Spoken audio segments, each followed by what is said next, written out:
창세기 12장 아주 우리가 많이 언급하는 장이고 또 아브라함의 부르심에 대한 축복, 그 비전은 우리에게도 해당되는 그런 본보기가 되는 것이라고 할 수 있겠습니다.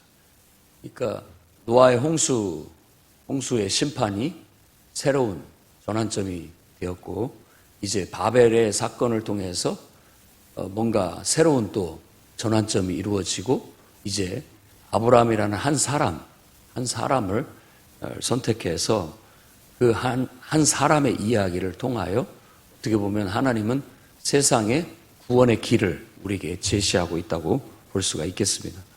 전에는 집단적으로 이렇게 봤다고 한다면 이제는 거기에 소망을 두지 않고 한 사람. 그러니까 이게 제자 훈련의 정신입니다. 그러니까 하나님도 한 사람부터 시작하겠다. 그런 거죠. 똑같습니다. 교회도 그렇고 우리의 모든 사역도 한 사람부터.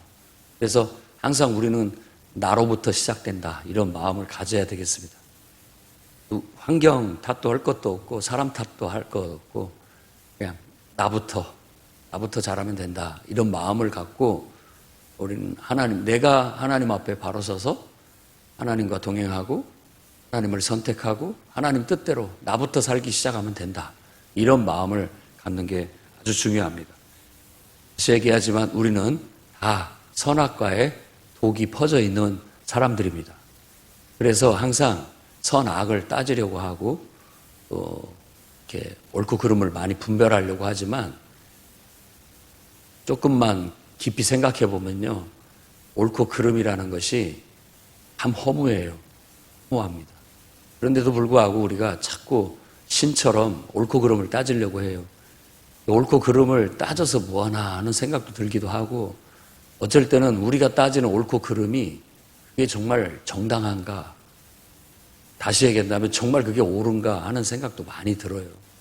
제한된 정보 속에서 제한된 시각을 가지고 제한된 판단을 가지고 판단하는 게 얼마나 옳으면 옳고 얼마나 틀리면 틀리겠습니까? 50보 100보지. 근데 그런 거 갖고 마치 자기는 정의롭고 남은 다 불의한 것처럼 그렇게 말하려는 건 아니지만 그렇게 또 들리는 경우들이 많아요. 항상 보면은 자기를 변명하게 되고 자기를 변명하다 보면 다른 사람을 잘못됐다고 말하는 듯하게 그렇게 말이 나옵니다. 그래서 야고보서에는 혀는 불의의 세계라고 그랬어요. 혀가 말 자체가 찬찬히 분석해 보면은 다 틀려요. 옳은 말이 그렇게 별로 없습니다. 그러니까 옳고 그름을 따진다라는 것은요, 불행한 일입니다. 불행한 일이에요. 그러니까 늘 저도 기도합니다만 하나님 내 마음과 생각을 지켜주십시오. 자꾸만 옳고 그름 따지려고 하고 또 누가 잘했니 못했니 따지려고 하고 결국은 그게 따지고 보면 내가 지금 하나님 노릇하려고 하는 것이고요. 그거 자체가 불의해요. 또 다른 나는 악에 빠져서 또 다른 악을 계속해서 양산하고 있는 것 같은 그런 느낌이 많이 들 때가 있습니다. 그렇기 때문에 우리는 늘 하나님 앞에 기도하면서 우리 마음과 생각을 지켜달라고 해야 되겠어요. 그것이 하나님 앞에 올바른 어떻게 보면 경건하게 살고자 하는 태도라고 할 수 있어요. 그래서 어떤 말이 됐든지 나는 걸러서 얘기를 해도 그것은 완벽한 묘사나 표현이 아니기 때문에 내 마음이 내가 말한 대로일 수도 있고 안절일 수도 있고 또 아닐 수도 있거든요.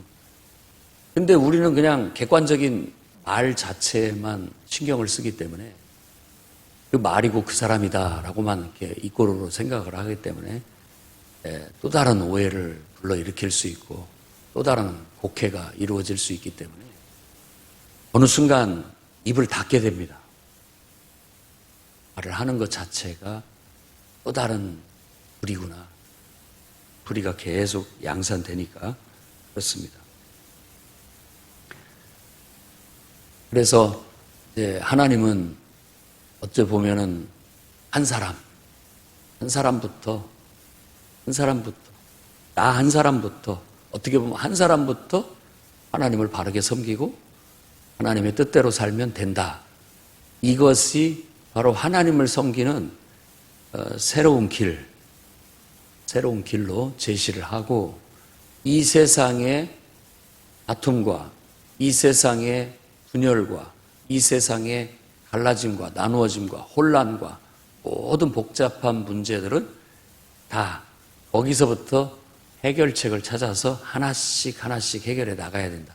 그래서 한 사람이 바로 서면 그 사람에 의해서 또 한 사람이, 그 사람 또 한 사람이, 이렇게 하나님은 어떻게 보면 좀 더디고 어리석지만 그래도 확실한 길을 우리에게 제시하고 있다고 볼 수 있습니다. 그것이 신약에서 똑같아요.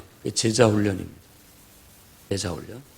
많은 사람들이 예수님을 따르지만 그 중에서 정말로 나를 따르려는 사람, 정말로 나를 진실되게 나를 따르는 사람 따로 세워서 그 몇 사람을 진실되게 변화시키는 것이 다수에게 이렇게 정말 그 사람이 받아들였는지 그것에 대해서 변화가 일어났는지도 확인 못하는 다수에게, 그냥 불특정 다수에게 전파하는 것보다도 훨씬 더 의미 있는 일이다라고 그렇게 신약 성경에서도 우리에게 제자 훈련, 제자를 삼으라는 그런 말씀을 통해서도 보여집니다. 교회도 그렇습니다. 어떤 사람들은 적당히 교회에 와서 예배 드리고 자기 수행하고 자기 마음의 평안함과 기쁨을 얻고 하나님과의 관계만을 중요시 여기는 그런 선상에서만 살아가려고 하는 경우도 있습니다. 근데 하나님은 그것이 하나님의 궁극적인 뜻이 아니기 때문에, 왜냐하면 하나님과의 관계는 나를 통하여 또 누군가에게 하나님의 뜻을 나타내고 역사가 일어나고 이렇게 계속 연쇄적으로 일어나는 게 결국 하나님의 뜻인데, 만일 나 하나만 또 이렇게 그냥 조용히 하나님만을 섬기겠다라고 하면 나 또한 내가 나를 위해서 하나님을 섬기는 것이 되어버리는 것이에요. 내가 나만을 위해서 하나님을 섬기는 거라고. 하나님의 뜻은 나를 통하여 누군가에게 영향을 미치고 누군가에게 하나님의 역사를 나타내고 하나님의 일을 하는 것인데, 내가 내 안에서 나 스스로를 제한해버리기 때문에 그것도 하나님을 바로 섬기는 것이 못 됩니다. 그래서 주님께 정말 부름을 받은 제자에게 가장 중요한 것은 하나님을 신뢰하고 하나님께 나를 맡기는 거예요. 이게 안 되면 신앙의 초보에서 더 이상 전진을 할 수가 없습니다. 우리 모두가 그래요. 그리고 끊임없이 우리는 살아가면서 반복적으로 그것을 재점검하고 재점검해야 되는 그런 과제를 안고 살아갑니다. 내가 하나님께 온전히 맡겨졌는가? 이번 이 아브라함의 이야기는 12장부터 시작해서 25장까지 이렇게 연결돼서 나오게 될 겁니다. 그 아브라함의 이야기 속에서 여러분들이 한번 아브라함을 잘 관찰을 해보십시오. 그의 삶을, 그를 믿음의 조상이라고 말하고 있는데 그것은 바로 신앙이란 이런 것이다라는 하나의 본보기로 우리에게 보여주는 인물이기 때문에 그렇습니다. 그래서 그의 부름부터 그가 어떻게 하나님을 신뢰하고 하나님께 자신을 이렇게 점진적으로 그분께 자기를 맡기고 있는가, 그래서 하나님 앞에 어떻게 인정을 받고 있는가를 이렇게 살피게 된다면 우리의 신앙의 과정도, 우리의 하나님과의 그런 신앙의 관계도 그런 식으로 되어지는구나라는 걸 알게 될 겁니다. 일단 내가 중요합니다. 여러분 한 사람이 아브라함처럼 부름을 받아야 됩니다. 그래서 1절에서 3절은 부름에 대한 얘기를 하고 있습니다. 여호와께서 아브라함에게 말하였다라는 것 자체가 부름이에요. 뭘 불렀느냐? 어떤 부름이라는 게 뭐냐면 너는 너의 고향 친척 아비 집을 떠나 내가 보여줄 땅으로 가라. 두 가지 핵심이 있어요. 하나는 본토 친척 아비 집을 떠나는 것. 그리고 또 하나는 내가 보여주는 땅으로 가라는 것. 이 두 가지의 핵심이 있습니다. 그런 걸 우리가 부르심을 받았다라고 그렇게 얘기하는 겁니다. 그러면 본토 친척 아비 집을 떠난다라는 것은 어찌 보면 우리가 예수 그리스도의 복음 안에서 보면 예수님과 함께 내가 내 옛 생활이 죽는 거예요. 그러니까 본토 친척 아비 집은 하나님을 믿기 전에 나의 옛 생활이에요. 옛 생활. 하나님을 진실로 만나서 하나님께 내 인생을 맡기기 전에 나의 삶을 과감히 청산하고 떠나야 됩니다. 이걸 청산하지 못하고 떠나지 못하게 되면 새로운 하나님이 제시하시는 약속의 삶 혹은 비전의 삶, 구원의 삶은 아직 온전하게 이루어지지가 않습니다. 그러니까 일단 그거부터 청산이 되고 난 다음에 떠나야 됩니다. 그러니까 이 아브라함도 하나님이 지시한 땅으로 가라고 했는데 그 땅이 가나안 땅이에요. 그런데 이제 아버지 때문에 하란에 머물렀다라고 그렇게 얘기를 해요. 하란에. 하란에서 아버지가 죽고 그 다음에 이제 이거 다 이제 청산을 하고 따르는 거예요. 예수님이 막 가르칠 때 나도 예수님 제자가 되겠습니다 라고 그렇게 말하는 사람들 중에 한 사람이 근데 일단 아버지를 장사 지내고 그 다음에 따르겠습니다 이렇게 했던 것처럼 그 스스로가 완전히 과거를 버리지 못하는 거예요. 하나님 앞에서 자기를 내려놓지 못하고 죽지 못하는 거죠. 아직도 그런 미련, 어떤 것들이 남아 있어서 그걸 청산을 하지 못하니까 떠나지를 못하는 겁니다. 이것도 아브라함에게도 그런 모습이 있다라는 거예요. 아버지가 살아계시니까 아무래도 아버지한테 신경을 쓰다 보니까 온전히 하나님 뜻에 복종하지 못하고 순종하지 못하는 거죠. 근데 아버님이 돌아가시자 그때에서 비로소 하나님의 명료한 음성을 듣고 이제 과감히 모든 걸 버리고 바로 하나님이 보여주신 땅으로 가게 됐다라는 거예요. 이게 하나님의 부름이에요. 부르심 속에는 약속 혹은 비전이 있습니다. 내가 보여줄 땅. 이게 바로 약속의 땅이 되는 거고 비전이 되는 거죠. 우리에게는 하나님의 나라라는 그런 비전을 보여주시는 거예요. 이 땅에 보다도 이 땅은 악으로 가득 차 있고 다 똑같아요. 다 타락한 본성에 의해서 서로 아주 그냥 혼란스럽게 살아가고 있습니다. 그러나 이제 나는 하나님만을 섬기는 하나님만을 예배하는 그런 삶을 살겠다라는 선택과 결단인 거죠. 그건 하나님이 나에게 너 나만 한번 믿고 살아볼래? 라는 부름인 거예요.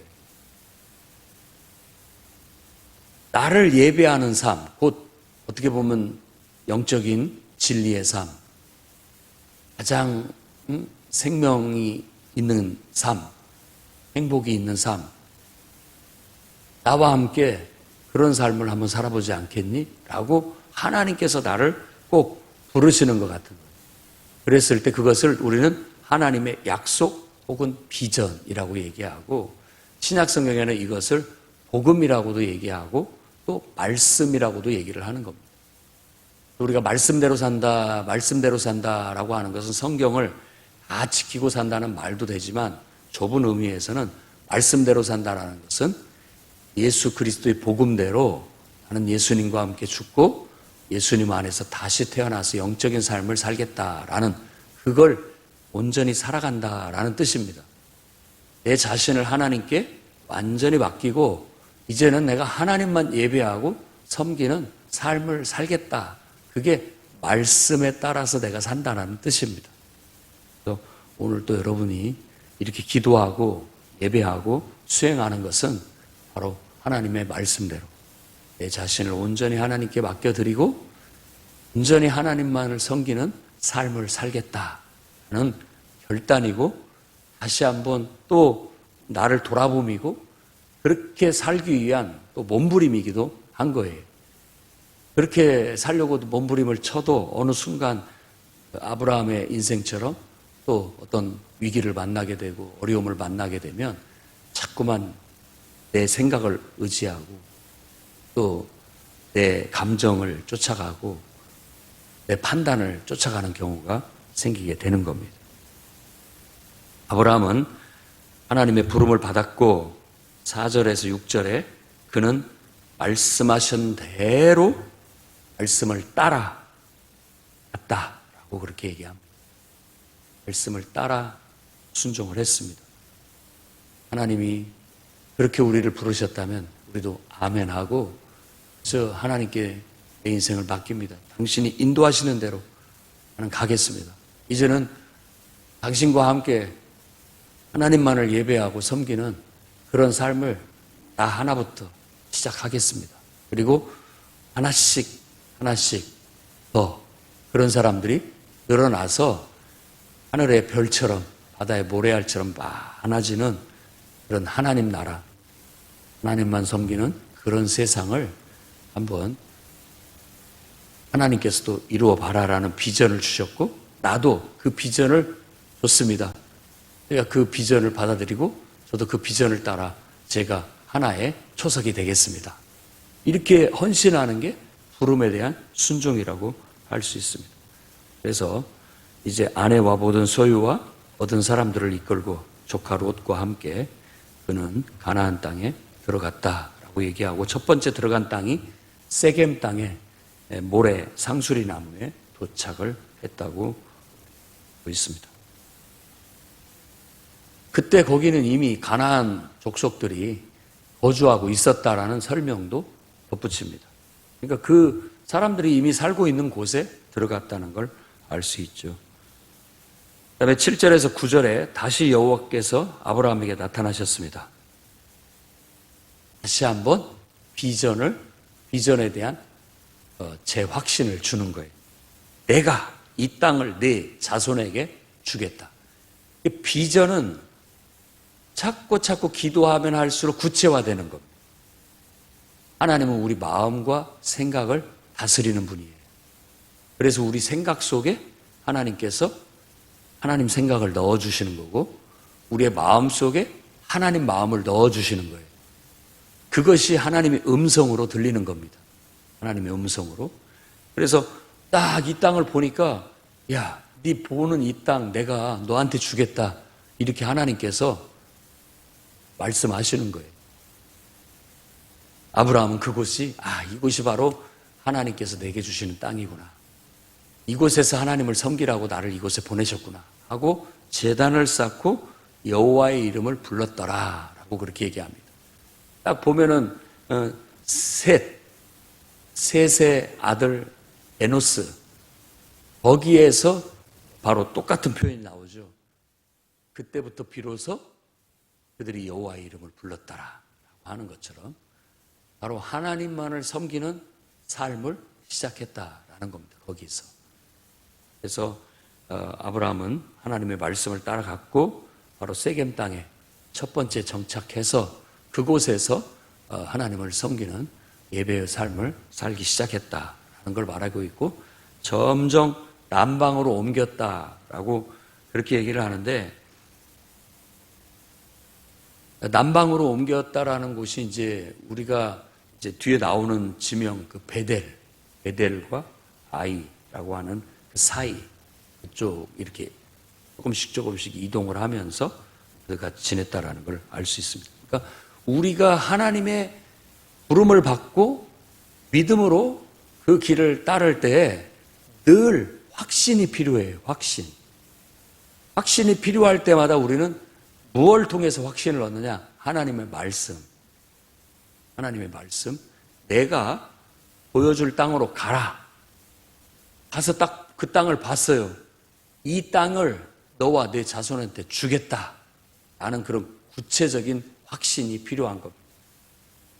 그렇게 확신이 있다가도 이제 그 땅에 기근이 드니까 그는 애굽으로 내려갔어요. 자, 여기에서 아주 중요한 요소를 발견하게 되는 겁니다. 애굽으로 내려갈 때 하나님의 뜻을 따라간 게 아니에요. 기도를 해서 너무 기근이 심합니다. 하나님 어떻게 하면 될까요? 애굽으로 내려가라. 이렇게 말씀해서 간 게 아니라고요.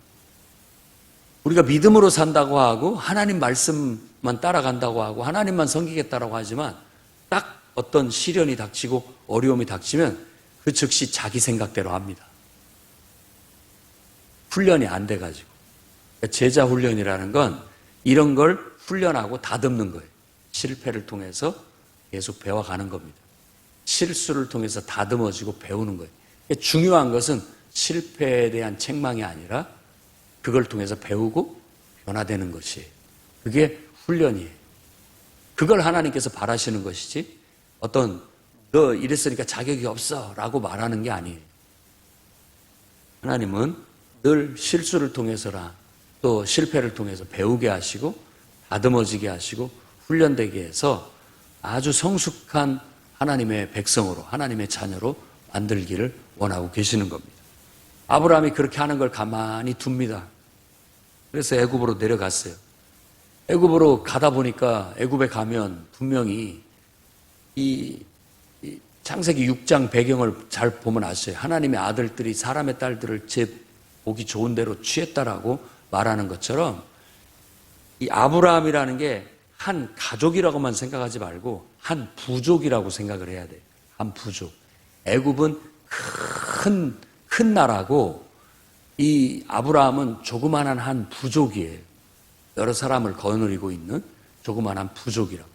근데 이런 부족들은 이런 큰 나라에 가서 이렇게 도움을 받으려면 뭔가가 있어야 됩니다. 그냥 되지 않아요.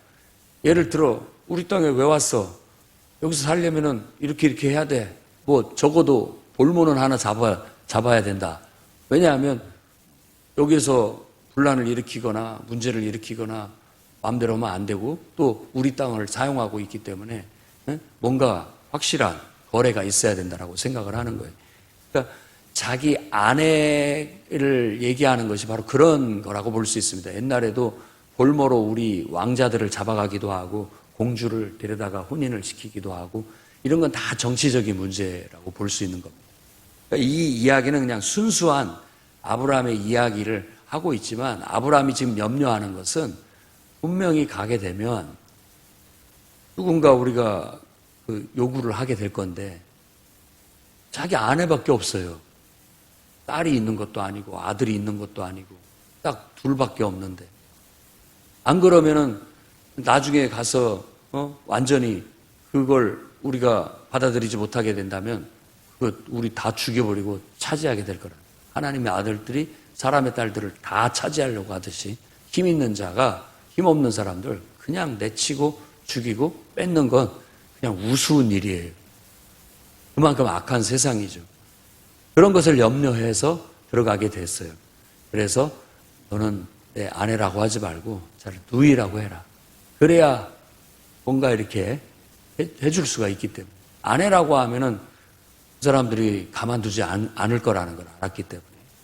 그런 어떤 뒷배경이 있다고 생각을 해볼 수 있습니다.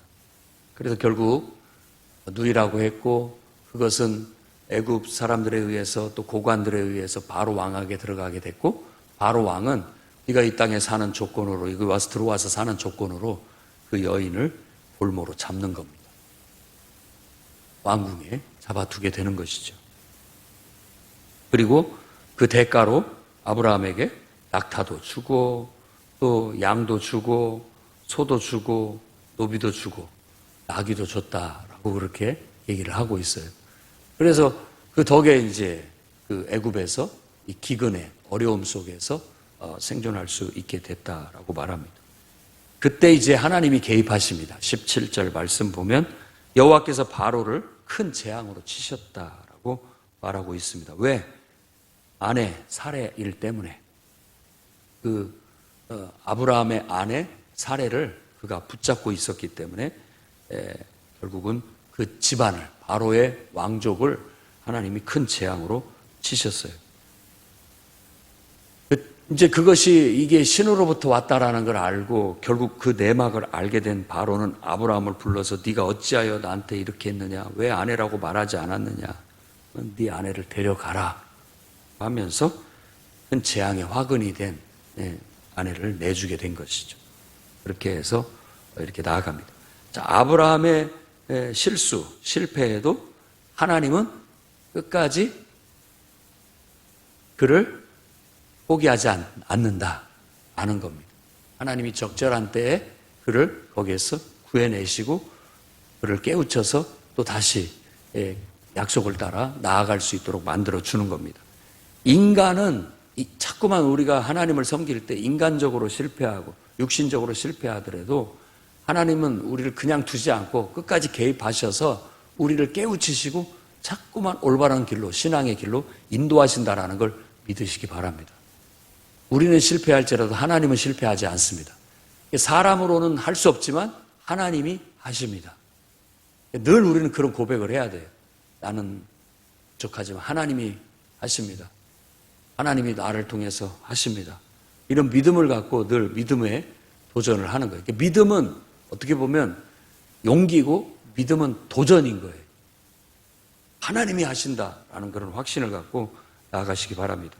그리고 이제 믿음의 연단을 통해서 자꾸만 내 생각, 또 인간적인 방법, 내 판단을 쫓아가기보다도 항상 이런 어떤 문제 앞에서 하나님께 기도해서 인도함을 받을 수 있기를 바랍니다. 그게 신앙의 훈련이에요. 하나님 이렇습니다. 어떻게 하면 좋을까요? 그런데 우리는 이미 하나님께 묻기 전에 내가 내 습관을 따라서 내 생각으로, 내 판단으로, 내 감정으로 일을 이미 저지르고 보는 거예요. 그리고 난 다음에 나중에 보면 내가 완전히 하나님 보고 하나님 생각은 하나도 않고 내 생각만 갖고 이렇게 행동을 했구나.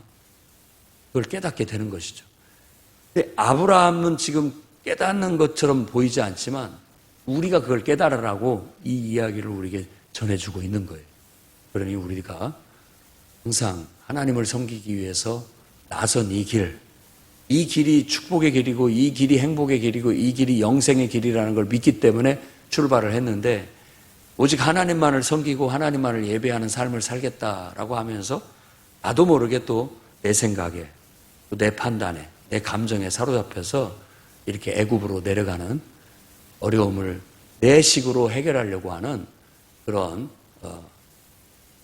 불신앙에 빠질 수가 있다는 걸 항상 염두에 두시기 바랍니다. 부름이 있어요. 그리고 그것에 대한 순종이 있고 날마다 그것에 대한 확신의 응답을 들으면서 우리는 그 길을 돌다리를 두들겨 가면서 한 걸음 한 걸음 나아갑니다. 그러다가 시련이 닥쳤을 때, 기근이라는 이런 시련이 어려움이 닥쳤을 때 나도 모르게 이 신앙의 줄을 놔버리고 또 다시 옛날 방식대로 살아가게 되는 그런 모습을 이 12장에서 보여주고 있다고 볼 수 있습니다. 그리고 10절에서부터 16절에 기근 때문에 애굽에 내려간 이야기는 앞으로 계속 반복됩니다. 애굽이라는 곳이 상징하는 의미가 있어요. 그리고 이 이야기 속에는 이미 출애굽의 그림자가 보여요. 똑같은 일을 반복하거든요. 이스라엘이 요셉 때문에 애굽에 가서 정착해 살아요. 거기에서 큰 부를 이루고 큰 민족을 이루어요. 그리고 하나님께서 큰 재앙을 내려서 10가지 재앙을 내려서 야 가서 하나님 섬겨라 하나님 섬겨라 내보냅니다. 그게 출애굽 사건이에요. 작게는 아브라함의 이야기지만 나중에 보면 그 민족 자체가 겪게 될 운명이 그 예언이 이 속에 담겨 있는 거예요.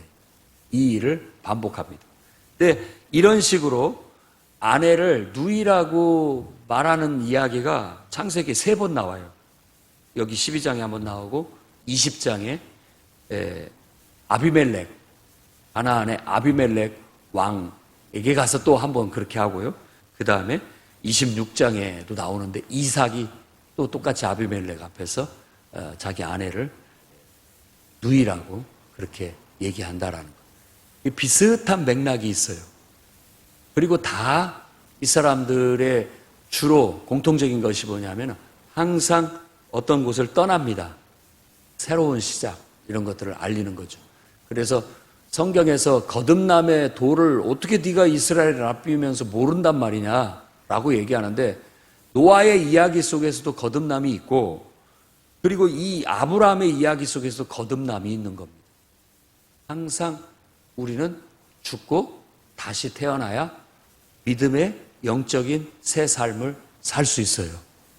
여러분 늘 질문하시기 바랍니다. 내가 온전히 내 자신을 하나님께 맡기고 있는가, 지금도. 그리고 나는 하나님께 모든 걸 묻고 하나님 인도함을 받아서 내가 이 신앙의 길을 잘 가고 있는가. 항상 확신을 가져야 되고, 어떤 위기나 어려움 앞에서도 하나님을 의탁하고 하나님을 의지하고 그분의 도움을 받아서 해결하려고 해야지, 자꾸 인간적인 방법으로 하다 보면 신앙의 길이 아니라 다시 옛생활로 돌아가고 있는 자기를 발견하게 되는 거예요. 오늘 우리의 본보기가 되는 믿음의 조상 아브라함의 부름과 또 순종, 그리고 기근 앞에서 그가 행동했던 이런 모습들을 여러분의 본보기로 삼아서 여러분들이 믿음의 생활을 바르게 해나가기를 주의 이름으로 축원합니다.